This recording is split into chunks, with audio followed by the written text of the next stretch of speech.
자, 여러분 안녕하세요. 오늘은요, 삼킴곤란이라고 하는 증상에 대해서 한번 말씀드려 보도록 하겠습니다. 삼키기가 어려운 거예요.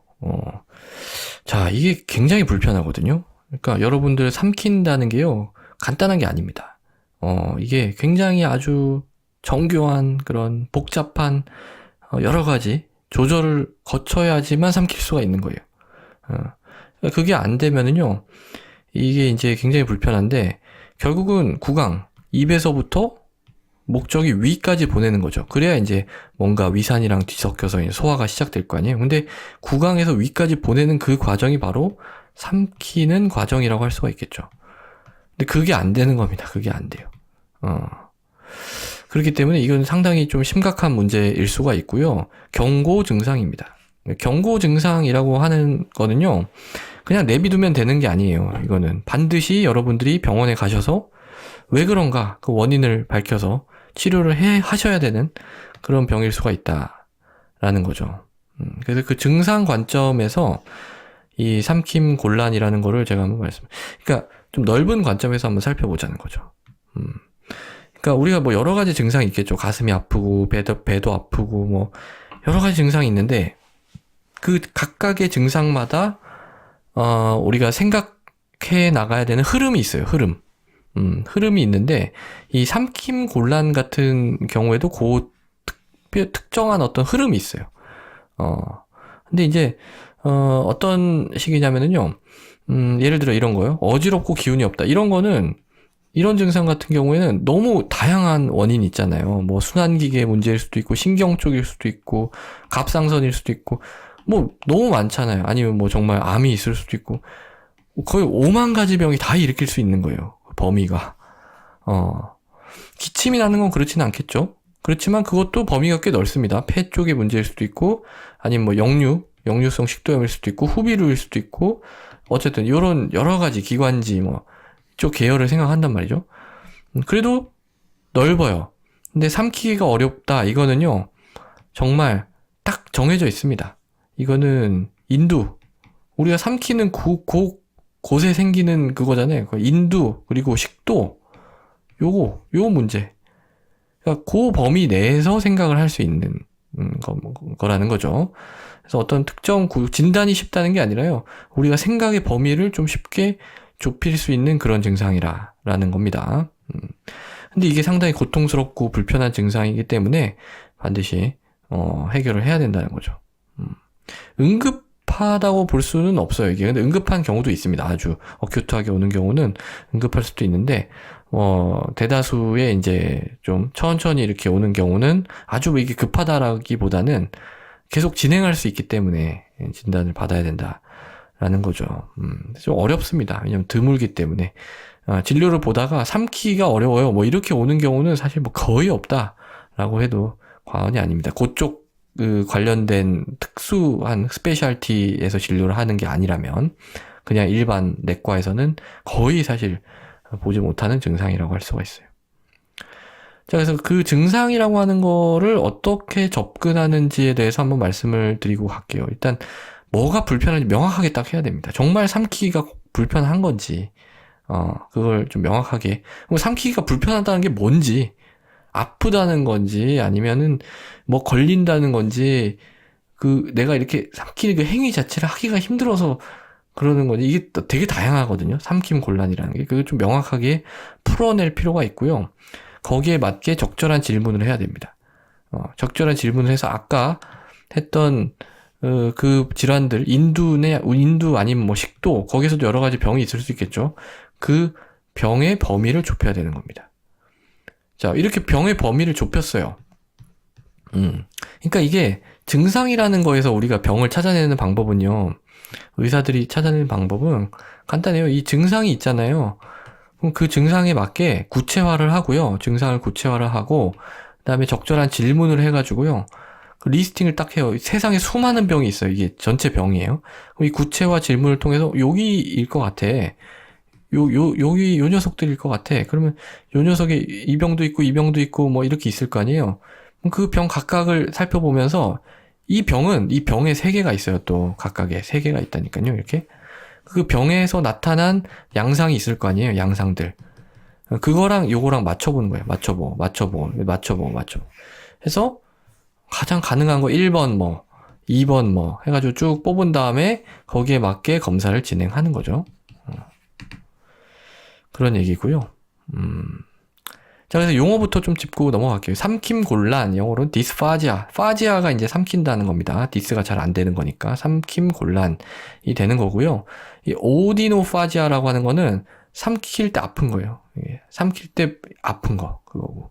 그 다음에 이제 그 약간 다르죠. 그 글로브스 센세이션이라고 하는 거는 이게 넘어가는 쪽에 뭔가 있는 것 같은 느낌. 그러니까 아프지는 않은데 뭐가 있는 것 같은 그런 느낌을 우리가 좀 글로브스 센세이션이라고 합니다. 대충 다 이렇게 뭉쳐서 쓰는데 조금씩 구분을 할 필요는 있어요. 그래서 꼭 말씀드리고 싶은 게 뭐냐면은 이 삼킴곤란이라고 하는 증상은 단순히 나이 들어 생기는 게 아니라 이런 분들도 있어요. 나이 들어서 아유 나이 들었으니까 이게 좀 내려가지도 않는구나. 이러고 그냥 살아야지. 그러시는 분이 있을 수 있는데 그거 아니에요. 나이가 들면은 식도의 어떤 운동 기능이 떨어지기는 합니다. 어쩔 수 없이. 식도도 나이가 들죠. 떨어지긴 하는데 그게 막 너무 기능이 떨어져가지고 이렇게 삼키기도 힘들고 막 이럴 정도까지는 절대로 가지 않아요. 거의 없어요, 그런 경우는. 그렇기 때문에 그건 병이 있어서 그럴 가능성이 훨씬 높아요. 나이 들어서 삼키기가 힘들다? 그거는 아니다. 라는 겁니다. 자, 그래서 이제 질문들. 제가 아까 질문이 필요하다고 했죠. 구체화를 하기 위해서 또 어떤 유용한 질문들의 리스트인데요. 이런 것들이 있습니다. 자, 삼키기 힘들다고 하셨죠? 갑자기 그런 거예요? 아니면은 천천히 그런 거예요? 어큐트한 거예요? 아니면 인시디어스한 거예요? 이렇게 좀 질문이 들어가야 되고, 그 다음에 이게 또 삼키기를 시작하는 시점에 힘든 게 있고, 일단 삼키는 건 어렵지 않아요. 근데 삼키고 나니까 뭐가 이게 좀 힘든 그건지 그게 중요하고요. 그다음에 물 삼킬 때 그리고 뭐 밥 삼킬 때 다 힘든지 아니면 밥, 고체, 뭐 고기 같은 거 삼킬 때만 힘든지. 그리고 증상이 점점 더 심해지는지 아니면 그랬다 안 그랬다 하는 건지. 다른 증상, 가슴 쓰리고 아프고 뭐 체중이 줄어든다든지 뭐 이런 여러 가지 다른 증상이 동반되는지 이런 거를 확인해서 이제 질환의 범위를 좁혀가는 거예요. 그래서 그거를 이제 간단하게만 말씀을 드리면 갑작스럽게 내가 삼키기가 힘들어졌다. 이건 이런 경우입니다. 고기를 먹다가 엄청 큰 거를 갖다가 통째로 그냥 꽝 삼켜버린 거예요. 그런 거 하시면 안 됩니다. 그래서 어쨌든 삼키긴 삼켰는데 삼키고 나니까 오우 이게 아주 묵직하네. 침 삼켰는데 안 내려갈 것 같아. 그래서 침 계속 뱉고 막 안 내려가 기다리고. 이거는 음식물이 식도에 낑긴 거죠. 낑긴 거 여기 이렇게. 그 푸드 인펙션이라고 합니다. 에소파지얼 푸드 인펙션. 이게 꽤 있어요. 10만 명당 25명. 그러니까 아칼라지아라고 하는 게 이제 1.6명에서 뭐 10명 이렇거든요. 그거보다 많다. 좀 드물긴 한데 이런 경우 드물긴 한데 그래서 아주 드물지는 않다. 그 정도. 남자가 더 많겠죠, 아무래도. 약간 남성성, 아유, 삼켜. 아예 삼켜, 이런 거 하면 안 되는 거예요. 나이가 들면 안 그래도 기능이 떨어지는데 그냥 삼켜버리면 그냥 여기 낑길 수 있습니다. 그래서 이럴 때는 어떻게 하느냐. 이거는 내시경으로 해가지고요. 내시경으로 이렇게 잡아가지고 이걸 빼내야죠, 밖으로. 아니면 밀어 넣을 수도 있어요. 그냥 살살살살 이렇게 밀어 넣다 보면은 내시경을 이렇게 탁탁탁탁 쳐가지고 조금 약간 쪼개가지고 이렇게 뭐 밀어 넣을 수도 있고 뭐 그렇긴 합니다. 이게 고기니까 아깝다 이러면서 밀어 넣을 수도 있는데 어쨌든 이렇게 물리적인 문제니까 물리적으로 해결을 해드려야 되겠죠. 이런 것도 있어요. 글루카곤을 쓰면 정맥 주사를 하면 여기 이 괄약근이 약간 넓어지면서 얘가 이렇게 쑥 빠지는 경우도 있대요. 근데 저는 이런 걸 한 번도 해보는 걸 본 적도 없고, 그러니까 왜냐면은 글루카곤이 뭐예요? 이 혈당도 올리잖아요. 전신적인 그런 어떤, 좀 그런 게 있는 거를 굳이 이거 때문에 쓸 필요가 있나? 이거를 써본 경험이 있는 의사가 제가 생각했을 때 거의 없을 거라고 생각합니다. 그래서 의사들은 뭔가 본인의 경험이 없는 거를 게다가 정맥 주사를 이렇게 투여를 할 만큼 담이 큰 사람이 별로 없어요. 다들 이게 안전제일주의자들이 많아가지고, 그래서 일단은 치료는 그냥 내시경으로 이렇게 빼거나 넣거나 뭐 이렇게 하는 거다. 라고 알고 계시면 될 것 같고요. 자, 그러면 갑작스럽지 않은 non-acute한 그런 삼킴곤란, 이거는 이제 뭘 봐야 되느냐, 이때 두 번째 질문이 들어가는 거예요. 삼키기 시작할 때 힘든 거예요, 아니면 삼키고 나서 힘든 거예요? 이렇게. 삼키기 시작할 때 힘들다 그러면 이 인두 쪽, 그러니까 입에서부터 이 인두 요쯤의 문제인 거예요. 근데 삼키고 나서의 문제는 뭐예요? 이 식도 쪽의 문제. 이렇게 이제 볼 수가 있는 거죠. 그러니까 입과 인두 쪽에 문제가 있으면 일단 삼키기 시작하기가 어렵다라고 표현을 하시고, 어디가 불편하세요 하면 이쪽, 목 쪽을 주로 가리킵니다. 반대로 식도 쪽이면은 약간 가슴 쪽으로 내려온 부분을 가리키시겠죠. 그래서 이쪽에 문제가 있으면 이게 걸린 느낌이 납니다. 걸린 느낌이 나고, 이게 이제 또 인두 쪽은 이쪽 소리 내는 기관 뭐 이런 거랑 같이 또 있는 경우가 있어서 뭐 발성 장애가 생기기도 하고, 기침, 질식 뭐 이런 다른 동반 증상이 나타나기도 합니다. 입에 문제가 있으면 입이 이제 삼키는 게 잘 안 되는 거잖아요. 그러면 그냥 이거는 주의 깊게 물어보기만 해도 알 수가 있는 거죠.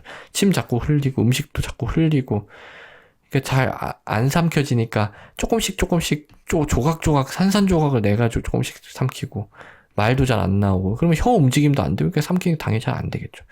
그래서 그런 문제인지를 먼저 평가를 해야 되겠고요. 그 다음에 이제 식도 쪽 문제인 경우에는요, 이게 이제 뭐 삼키기 시작하고 나서 몇 초 있다가, 왜냐면 8초에서 10초 식도 내려가는데 8초에서 10초면 끝나야 돼요. 근데 이게 안 내려가고 있으니까 식도 쪽에 쌓이는 거죠, 음식물이. 그러니까 불편한 그런 겁니다. 식도 쪽에 걸려있는 느낌, 가슴 쪽에서 뭔가 불편한 느낌. 근데 환자분이 딱 그 가슴, 여기 불편하다, 여기 딱 걸린 거 아니에요. 그 부위가 정확하게 일치하진 않아요. 이거는 이제 이쪽에서 전달하는 신경이 체성신경이 아니기 때문이에요. 체성이 아니라 약간 referred, 좀 다른 쪽을 경유해서 우리 감각의 뇌로 들어오는 거기 때문에 딱 그 부위가 일치하지는 않는다라는 겁니다. 자, 그 다음에 무엇을 삼킬 때 불편한가? 물, 고기, 전부 다 불편하다. 이러면은 이거는 기능의 문제입니다. 식도가 내려갈 때 그냥 중력이 여기서 빵 떨어지는 게 아니죠. 얘가 꿈틀 하면서 내려가서 여기가 싹 이완해가지고 위로 나가는 거죠. 근데 어쨌든 이 과정에 뭔가 문제가 있는 거예요. 둘 다 불편한 거. 액체는 괜찮고 고체는 힘들다. 그거는 구조적인 문제를 시사하죠. 여기 그러니까 뭔가 막이 있는데 요만한 거는 통과를 시키고 요만한 건 통과가 안 되겠죠. 그런 경우입니다. 스트릭처, 뭔가 좁아진 경우, 식도가 구조적으로 그런 경우로 시사를 합니다. 액체는 괜찮고 고체는 힘들다고 하면. 그 다음에 점점 더 그렇다 또는 그랬다 안 그랬다 한다. 이것도 어떤 감별 포인트가 될 수가 있는데요. 처음에는 고체만 힘들다가 나중이 되니까 액체도 힘들어지네. 이렇게 되면 이거는 이제 뭔가 그 소화성 협착이 점점 진행하는 걸 시사할 수가 있어요. 아니면 암일 수도 있습니다. 암도 점점 커지니까. 근데 암은 조금 더 빠르게 진행하는 경향이 있다 그래요. 그래서 그랬다 안 그랬다 한다라는 거는 이게 점점 협착이 진행되는 게 아니라 뭔가 막는 구조가 있는데 얘는 그냥 우리 몸의 상태에 따라서 뭐 그냥 조금 식도가 좀 넓으면 그냥 내려가고, 좀 좁은 상황에서는 걸리고, 뭐 이런 식으로 그랬다 안 그랬다 하는 그런 식으로 이제 인터미턴트하게 나타나기도 하고요. 자, 그리고 이제 만약에 이런 구조가 아니라 기능, 식도의 운동의 문제라고 하면 그거는 점점 더 심해질 수도 있고, 아니면 뭐 그냥 간헐적으로 그랬다 안 그랬다 할 수도 있고, 다양한 양상으로 나타날 수가 있습니다. 제가 지금 말씀드리는 이런 거는요, 다 꼭 그렇다는 게 아니에요. 꼭 그렇다는 게 아니라 이런 식으로 머릿속에 그냥 그 순위를 좀 세우는, 그 정도의 어떤 1등 누구, 2등 누구, 이렇게 질병의 순위를 새기는 그 정도의 의미라고 생각을 하시면 좋을 것 같아요. 자, 동반 증상으로 하트번, 그러니까 가슴이 쓰린 게 있어요. 이거는 이제 역류성 식도염을 시사를 하잖아요. 역류성 식도염의 합병증으로서 이 스트릭처가 올 수 있거든요. 협착이 올 수 있거든요. 위산이 계속 역류를 해서 두드리는 거예요, 식도를. 염증이 생기죠. 염증이 생기면서 얘가 이제 막 섬유화되고 막 좁아지는 그런 게 있을 수가 있는 거예요. 그러면 이제 삼킬 때 여기 걸리는 거죠. 아니면 암일 수도 있습니다. 암. 이건 이제 선암 계열로 오게 되죠, 이런 암은. 그래서 암이냐 아니면 그냥 협착이냐, 이거 구분하는 것도 뭐 조금 단서를 얻을 수 있습니다. 그러니까 협착이 있다면, 뭐 이렇게 가슴이 쓰리고 역류하고 이런 거는 엄청 심하지만 체중이 감소하지는 않는다. 하지만 암 같은 경우에는 이제, 주로 이제 뭐 체중 감소가 있고 담배를 많이 피운, 무슨, 나이 든 남성 같은 경우에, 의심을 해볼 수가 있겠죠.